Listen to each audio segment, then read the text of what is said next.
Friends, मेरा नाम शालू पाल है और आज हम सीखेंगे डिमोशन के बारे में। डिमोशन एमबीए एचआर का टॉपिक है।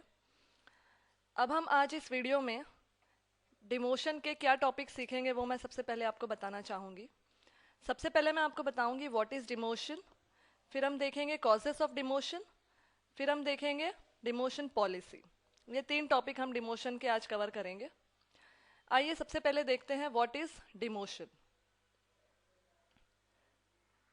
क्या मीनिंग होता है डिमोशन का, क्या मतलब होता है डिमोशन का। Demotion refers to the lowering down of the status, salary and responsibilities of an employ.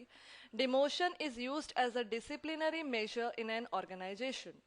अब डिमोशन का मतलब ये होता है कि किसी भी एम्प्लॉय का स्टेटस कम कर देना। जैसे अगर वो करंट डेजिग्नेशन पे है तो उसको और छोटा डेजिग्नेशन, यानी अगर उसका करंट जॉब एग्जीक्यूटिव लेवल का है तो उसको नीचे के लेवल पे ट्रांसफर कर देना, जैसे जूनियर एग्जीक्यूटिव बना देना, जिसमें उसका सैलरी भी कम हो जाएगा, स्टेटस भी कम हो जाएगा, उसकी रिस्पॉन्सिबिलिटीज भी कम हो जाएगी।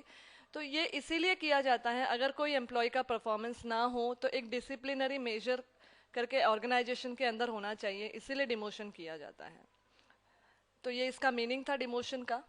अब हम देखते हैं डेफिनेशन ऑफ डिमोशन। तो बीच करके एक ऑथर है जिन्होंने 1975 में डिमोशन को डिफाइन किया था।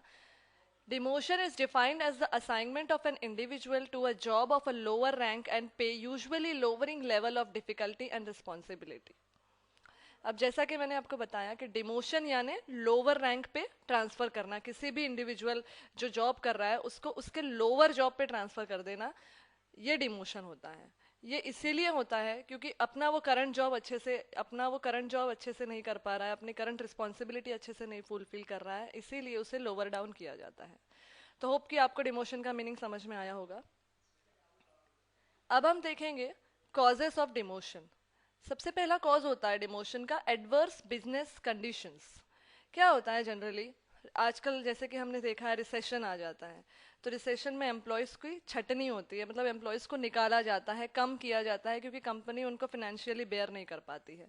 तो कुछ ये जो एडवर्स बिजनेस कंडीशन आ जाते हैं कि कंपनी के मार्केट शेयर डाउन हो जाते हैं या कुछ भी मटेरियल की कमी हो जाती है, प्रोडक्शन की कमी हो जाती है, तो इन सब सिचुएशंस की वजह से एम्प्लॉयज़ को निकालना पड़ता है कंपनी को।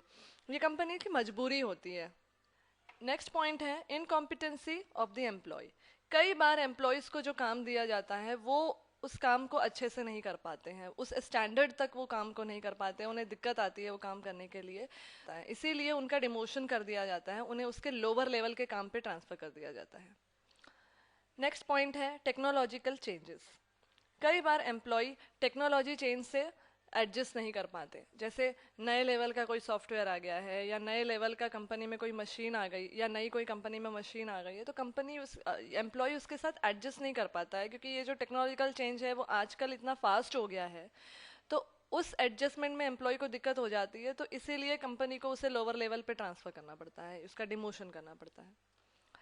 लास्ट पॉइंट है डिसिप्लिनरी मेजर। अगर किसी एम्प्लॉय का कोई गलती हो जाती है काम में या वो अपना काम अच्छे से नहीं कर पाता है तो उसे एज अ पनिशमेंट भी उसे डिमोशन किया जाता है। तो होप कि आपको ये कॉजेस ऑफ डिमोशन समझ में आए होंगे। नेक्स्ट हम देखेंगे डिमोशन पॉलिसी। क्या पॉलिसी होनी चाहिए डिमोशन की। यॉर्डर, हैनेमन, टर्नबुल एंड स्टोन ने 1958 में ये सजेस्ट की थी, ये 5 फोल्ड पॉलिसी जो डिमोशन के लिए यूजफुल होती है, बहुत अच्छी पॉलिसी है, हम देखेंगे। तो सबसे पहला पॉइंट है पॉलिसी में, a clear and reasonable list of rules should be framed, violations of which would subject an employ to demotion. यानी एक रूल्स की लिस्ट बना लेनी चाहिए कि ये रूल्स अगर एम्प्लॉय फॉलो नहीं करेगा तो हम उस एम्प्लॉय का डिमोशन करेंगे। नेक्स्ट पॉइंट है this information should be clearly communicated to employs. यानी ये जो भी लिस्ट ऑफ रूल्स है, जो भी हमारी ये पॉलिसी है, ये सारे एम्प्लॉयज को पता होनी चाहिए, प्रॉपरली कम्युनिकेट होनी चाहिए सबके पास। There should be a competent investigation of any alleged violation. अगर किसी भी एम्प्लॉय ने कोई भी रूल ब्रेक किया है तो उसका प्रॉपर इन्वेस्टिगेशन होना चाहिए, क्यों ब्रेक किया है, कैसे ब्रेक हो गया है, इसलिए उसका एक प्रॉपर जांच होनी चाहिए, उसकी प्रॉपर जांच पड़ताल होनी चाहिए कि कैसे ये एम्प्लॉय से ये रूल ब्रेक हुआ है। If violations are discovered, there should be a consistent and equitable application of the penalty, preferably by the immediate supervisor. तो अगर जैसे हमें पता चला है कि ये रूल हमारा ब्रेक हुआ है, तो उसके बाद जो भी उस एम्प्लॉय पे पनिशमेंट हम लगाएंगे उसके पहले उनका जो इमीडिएट सुपरवाइजर है, उनका जो सीनियर है वो एम्प्लॉय का, उन्होंने प्रॉपरली ये चेक कर लेना चाहिए कि कौन सी पेनल्टी वो उस एम्प्लॉय पे लगाई जाएंगी, कौन सा रूल उन्होंने ब्रेक किया है। तो ये काम उनके इमीडिएट सुपरवाइजर का होना चाहिए। There should be provision for review. कई बार एम्प्लॉयज़ की गलती हो जाती है, वो गलती उन्हें मालूम नहीं होती है या उनसे गलती से हो जाती है, तो इसलिए एक रिव्यू का प्रोविजन भी होना चाहिए कि उन्हें एक मौका देना चाहिए। तो ये भी एक प्रोविजन उसमें होना चाहिए डिमोशन पॉलिसी में। तो होप कि आपको ये सारे पॉइंट समझ में आए होंगे डिमोशन पॉलिसी के। तो आज इस वीडियो में हमने डिमोशन जो एमबीए एचआर का टॉपिक होता है वो पूरा कवर किया है। थैंक यू, आपने मेरा वीडियो सुना।